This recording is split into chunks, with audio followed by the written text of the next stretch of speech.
everyone, welcome back to Contented Living. I'm Katie, and today we're going to be unboxing some bare root roses that arrived in the mail today. Today is a very special episode. My husband isn't home from work yet, so I am trying out the camera equipment on my own. So drop it in the comments if you think this was a good idea or if I should have waited. Bare root roses are a little different if you're used to getting traditional roses. These I ordered from Grace Rose Farm out of California. Really good company. This is my second order with them. And the other roses came very well packed. You may remember I posted some on my social media how I was pre-soaking those roots. And they are actually blooming right next to me off my porch and doing quite well. So, if you have never gotten bare root roses, they can be a little intimidating. They were for me, because they look different. So let's get these out of the box. They are in there pretty tight. Okay, they look moist though, that's good. So here's what we have. I know, it looks like a bunch of sticks, doesn't it? That's why I say don't be scared. They do not come with any soil. They don't come with any pot, and that's intentional. I don't know exactly how they do it, but they are able to ship them to you just like that. So we're going to open this up, get the plastic off of them so you can get a better look at them. Now I have 4 roses in this order, so there's several of them in here, and they're packed pretty tight together, so we're going to try to pull them apart very carefully. All right, so there's the first one. I've been waiting to have this one for a long time. My starter plant for Koko Loko actually died recently, so I went ahead and ordered a bare root for this one. They are grafted. That's why you have all of the different stems or stems coming out here. But canes, excuse me. Why you have all the different canes coming out. But see, it has all the roots. It's perfectly fine. There's nothing wrong with it. It just needs a little planting. And I'm going to keep pulling these out before I show you the next step. Second one is one I've never really seen much before, and I think it was exclusive to Grace Rose Farms. It's called Connie's Sandstorm. So these are pretty much going to look the same for now, but they definitely will be different once they start blooming. All right, third one up. This one's a little smaller. This is Cappuccino. I'm excited about this one because I already have toffee in my garden, and this is more in that brown rose variety. So I am pretty excited about that one. There's also another one I'd like to have one day that's called Cafe Latte. So it's like I'm starting my own coffee section in my garden. And the last one is Honey Dijon.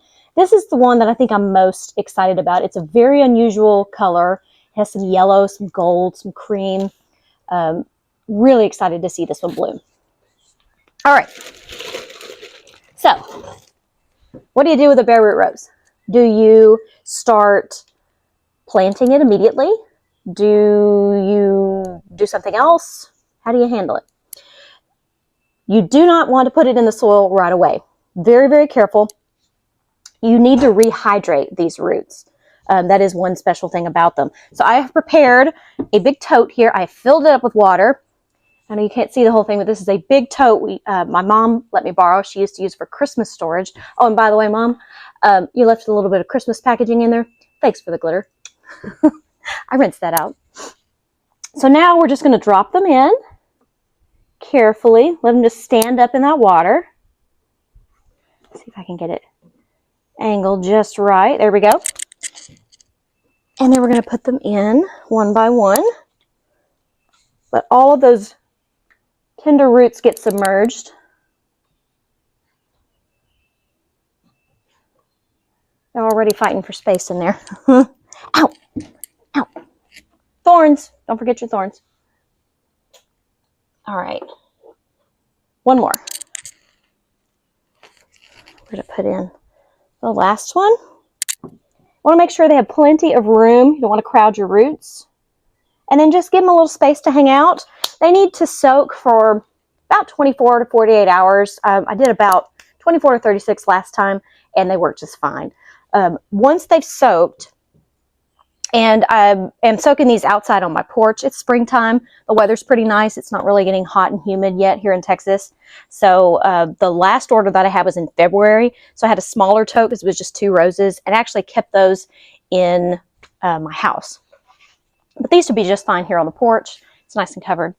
But once they have soaked for at least 24 hours, then you can take them out of the water and then just plant them like normal. I'm going to use my peat moss, my bone meal, my perlite, all the same stuff that you saw me when I planted the Willerton Old Hall recently. So that step is going to be pretty much the same.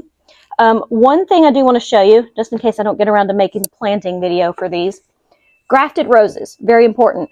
You want to be sure you plant the dirt, or put the dirt up to this big bulb here where all of the grafts are coming out of. And that is to keep, grafted roses have a different rose that is the rootstock.